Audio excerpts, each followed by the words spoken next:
O silêncio que assusta. Houve um momento na história em que o céu pareceu se calar. O povo de Israel clamava, chorava, sofria.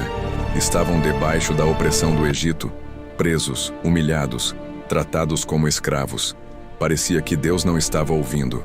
Mas a Bíblia declara em Êxodo 3:7 que o Senhor disse: Eu vi a aflição do meu povo.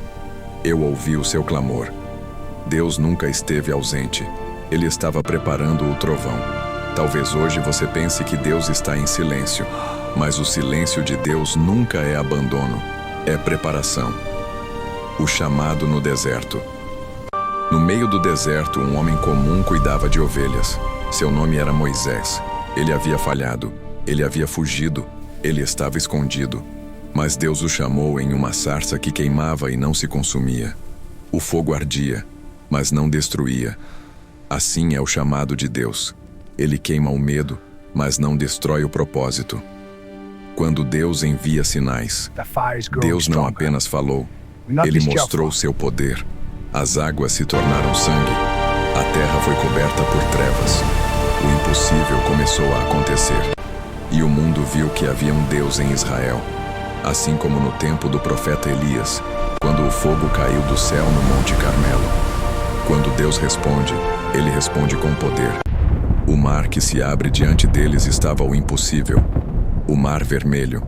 Atrás deles, o exército. Mas Deus não abriu uma porta.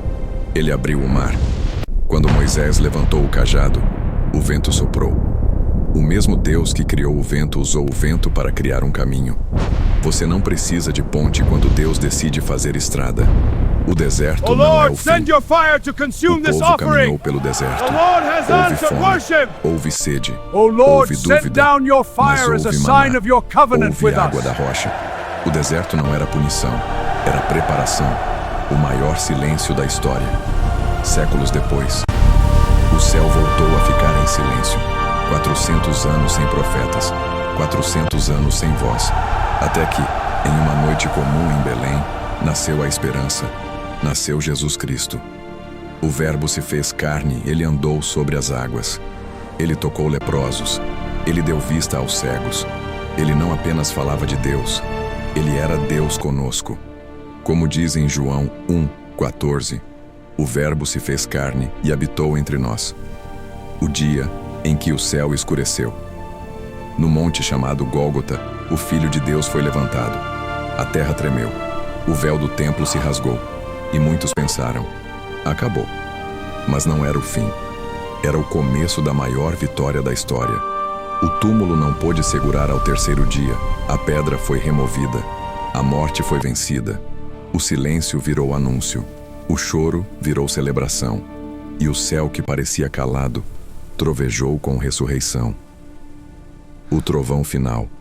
O mesmo Deus que ouviu Israel, o mesmo Deus que chamou Moisés, o mesmo Deus que abriu o mar, o mesmo Deus que ressuscitou Jesus.